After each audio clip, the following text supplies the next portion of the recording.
कृष्ण दामोदरम अच्युतम केशवम कृष्ण दामोदरम राम नारायणम राम नारायणम जानकी वल्लभम जानकी वल्लभम जानकी वल्लभम अच्युतम अच्युतम केशवम कृष्ण दामोदरम कृष्ण दामोदरम।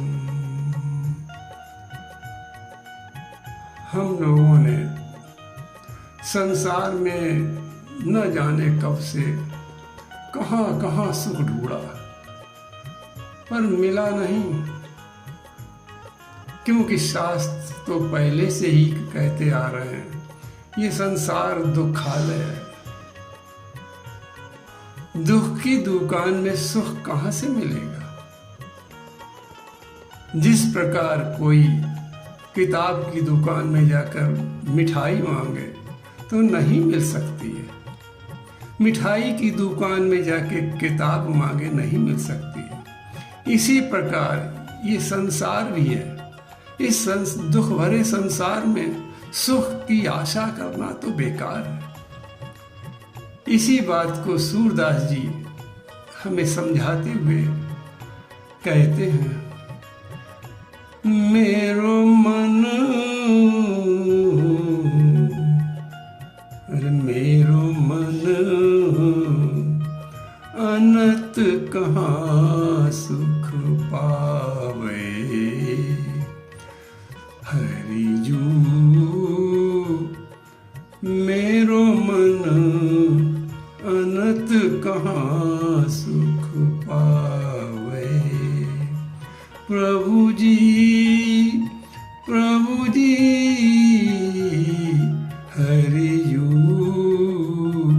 हरिजू मेरो मन अनंत कहाँ सुख पावे। जैसे उड़े जहाज को पक्षी, फिर जहाज पर आवे, फिर जहाज पे आवे, तो मेरो मन अरे मेरो मन अनंत कहाँ सुख पावे, सुख पावे। सूरदास जी अपने मन से कहते हैं कि हे मन, तू कहाँ सुख की खोज में ढूंढ रहा है, कहाँ सुख ढूंढ रहा है। संसार में बहुत ढूंढा सुख, लेकिन कहीं नहीं मिला। तब मालूम पड़ा कि सुख तो भगवान कृष्ण के चरणों में ही है। तो इसलिए हे मन, तू वहीं भगवान के चरणों में चल, जहां अनंत सुख है, स्थायी सुख है, अटल सुख है। और इसके लिए सूरदास जी एक उदाहरण देकर समझाते हैं, हम लोगों को समझाते हैं। सूरदास जी तो भगवान के चरणों में लगे हुए थे, लेकिन हम लोगों को समझाते हैं कि जिस प्रकार एक पानी के जहाज के ऊपर एक पक्षी बैठा सागर को देखता है, तो सोचता है कि इतने बड़े सागर में सुख ही सुख होगा, आनंद ही आनंद होगा। तो वो उस आनंद की खोज में चारों तरफ घूमता है, पर पानी ही पानी होने के कारण उसे कहीं बैठने का स्थान ही नहीं मिलता, कहीं आश्रय नहीं मिलता। तो फिर वो परिश्रम करके, खींच कर, निराश होकर फिर उसी जहाज पर आकर बैठ जाता है। सूरदास जी कहते हैं, यह जीव मन की भी यही दशा है। सूरदास जी भगवान से प्रार्थना करते हैं, प्रभु मेरे मन की भी यही दशा है। मैंने भी अनेक देवी देवताओं की उपासना मोक्ष पाने के लिए की, पर मोक्ष तो दूर रहा, सुख भी नहीं मिला। चारों तरफ असफलता ही हाथ लगी। तब आपके स्वभाव को सुनकर, आपकी कृपा को सुनकर, आपकी दयालुता को सुनकर, हे प्रभु मैं दुखी होकर आपकी शरण में आया हूं। हे कमल नयन, आपकी शरण में आया हूं। कमल नयन को छाड़ी महात्म, अरे कमल नयन को छाड़ी महात्म, और देव को ध्यावे, और देव को ध्यावे। अरे कमल नयन भगवान कृष्ण कितने सुंदर नेत्र वाले, कैसी मधुर मुस्कान वाले भगवान कृष्ण को छोड़कर, उनकी महिमा को छोड़कर इधर उधर कहां भटकता है मन तू। और सूरदास जी क्या कहते हैं कि परम गंग को छाड़ प्यासो। उदाहरण देते हुए हमें समझाते हैं कि परम गंग को छाड़ प्यासो, और दुर्मति कूप खनावे, दुर्मति कूप खनावे, मेरु मन अनत कहाँ सुख पावे। मेरो मन हरियु, मेरो मन अनत कहाँ सुख पावे। परम गंग को छाड़ प्यासो। जिस प्रकार हे प्रभु प्यासा व्यक्ति गंगा जी की निर्मल धारा को देखकर भी उसके पास नहीं जाता है और कुआं खुदवाता है, ऐसी दुर्मति, ऐसी बुद्धि, बिगड़ी हुई बुद्धि, कुमति बुद्धि के कारण गंगा जी की निर्मल धारा को छोड़ देता है, उससे प्यास नहीं बुझाना चाहता है और कुआं खुदवाने के लिए प्रयास करता है। तो ऐसे दुर्मति वाले व्यक्ति को कहाँ सुख मिलेगा।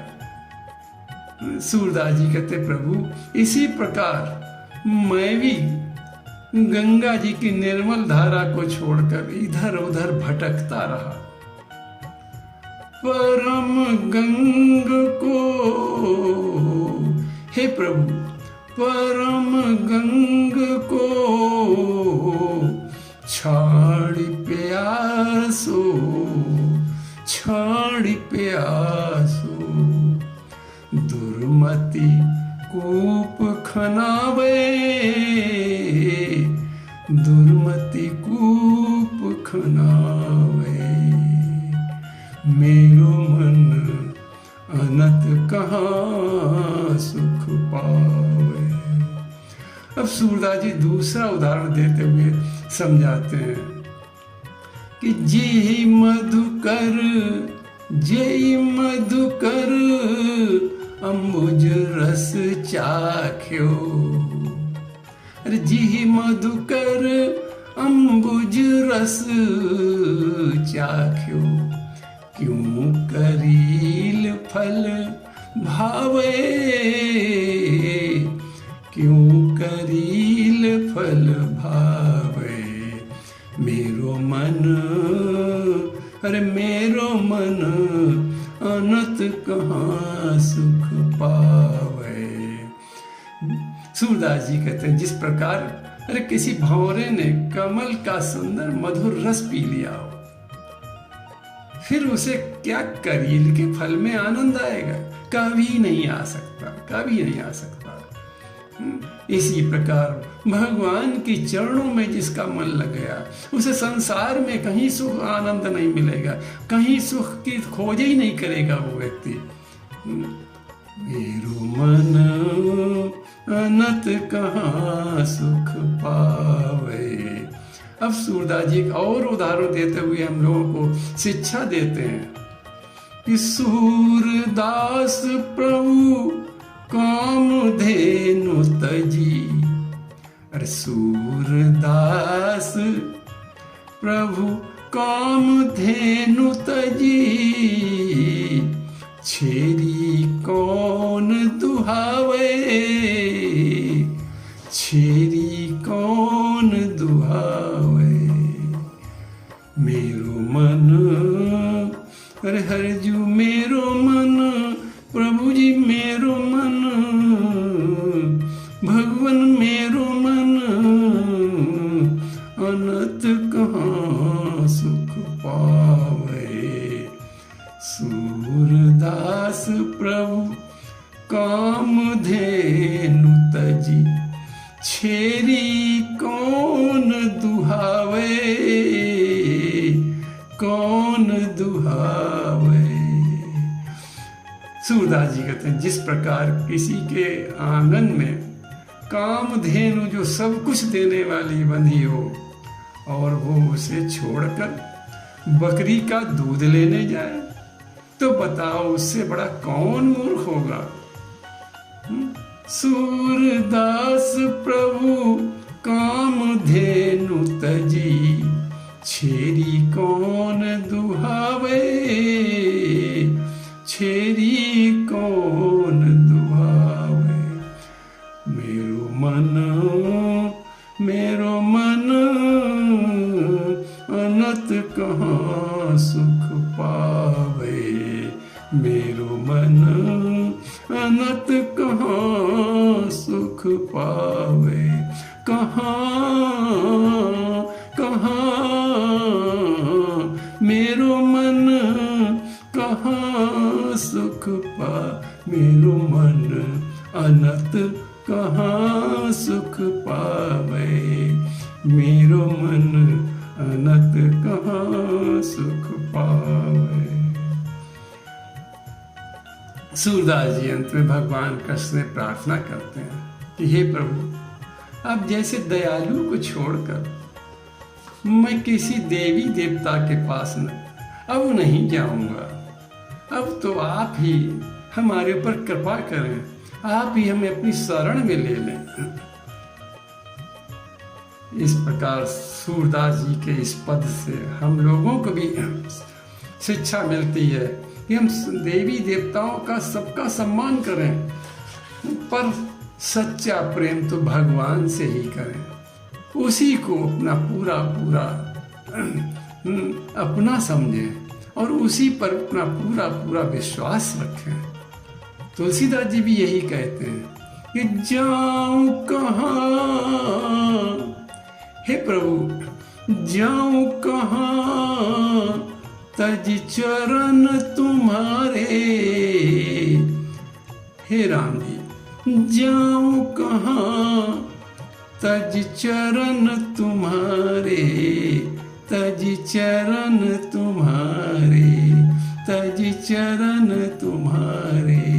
जाऊं कहाँ, जाऊं कहाँ।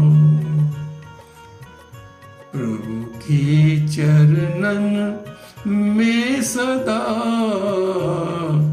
पुण्य पुण्य करूं प्रणाम।